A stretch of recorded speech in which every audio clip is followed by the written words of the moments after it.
Good morning kuya at mga kasambahay!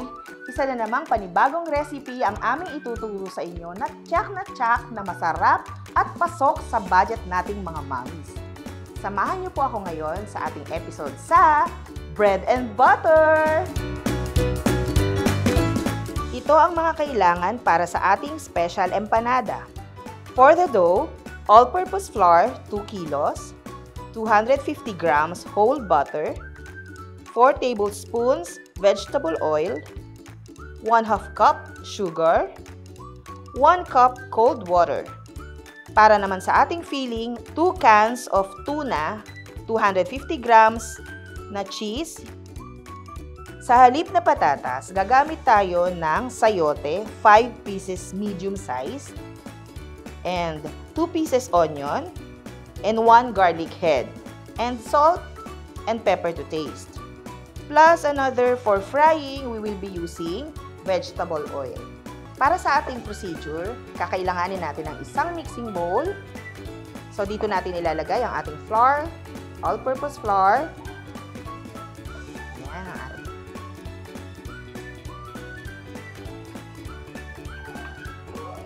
At ilalagay na rin natin yung butter.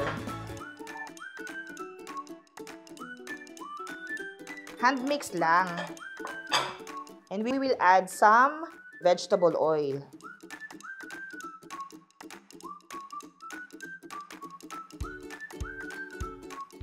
Ang maganda dito sa ating empanada, hindi lang siya pang merienda. So, pwede rin natin siyang pang-almusal, pang-baon sa mga bata, di ba? At meron po tayong cold water dito. So, itong cold water natin, mix na natin yung sugar and salt. Ito yung gradually i-add natin dito sa flour mixture.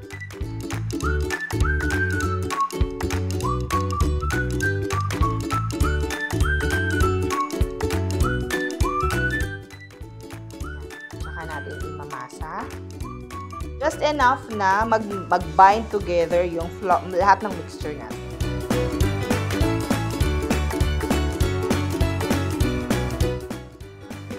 Pa tayo dahil medyo dry siya, no?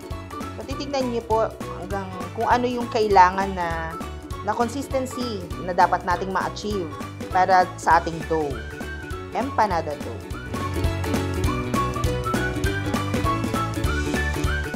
Ganitong consistency ang hinahanap natin. Pag binded together na siya, ganyan na siya, ifo-formula siya na bilog. So, pagpapahingahin natin siya, let it rest for 30 minutes. And then, we will cover this with a cling wrap. Para sa palaman at filling ng ating empanada, tayo ay magigisa ng sibuyas, bawang, at isusunod na natin ang sayote at ang tuna flakes. At gagawa tayo ng mixture of flour and water. Pampalapot po ng ating ginisa.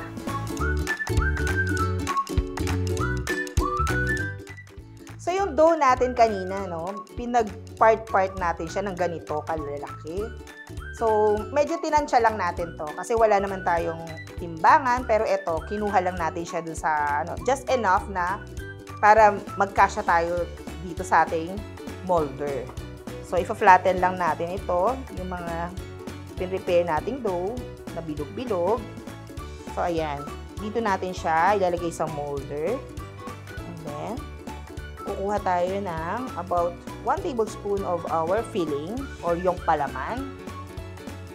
So, lalagyan natin to on top ng cheese. Ayan. Tapos, ipipress lang natin siya lightly. So, pasok natin, no?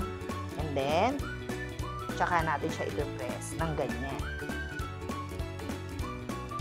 So, yung mga excess na lumabas, dahil pinrest natin siya, pwede natin siyang hiwain ng ganyan.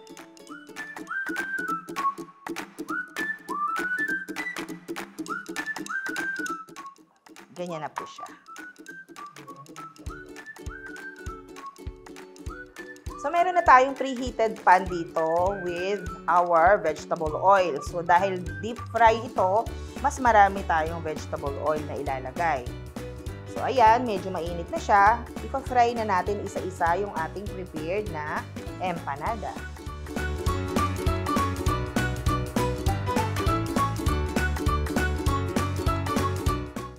Ayan, medyo nag-golden brown na siya. So, i-flip na natin para dun sa kabilang side.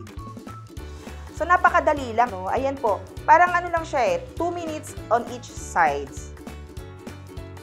Napakadali lang niya. Pwede nyo itong gawin pang merienda sa bahay. Pwede nyo ituro sa mga bata. Medium heat lang po tayo para hindi siya ma-overcook yung ating dough. Sa puhunang 500 pesos, maaari tayong makagawa ng 50 pieces na empanada. So, bawat isa pwede nating maibentang 15 pesos. So, pwede tayong kumita ng 250 pesos. At sa isang buwan, kung araw-araw nating gagawin ito at may bibenta, pwede tayong kumita ng more or less 5,000 pesos para extra income para sa mga mommies na nanonood. Tandaan, walang mahirap na trabaho sa isang taong pursigido at masikap. Muli, hanggang sa susunod na episode dito sa Bread and Butter!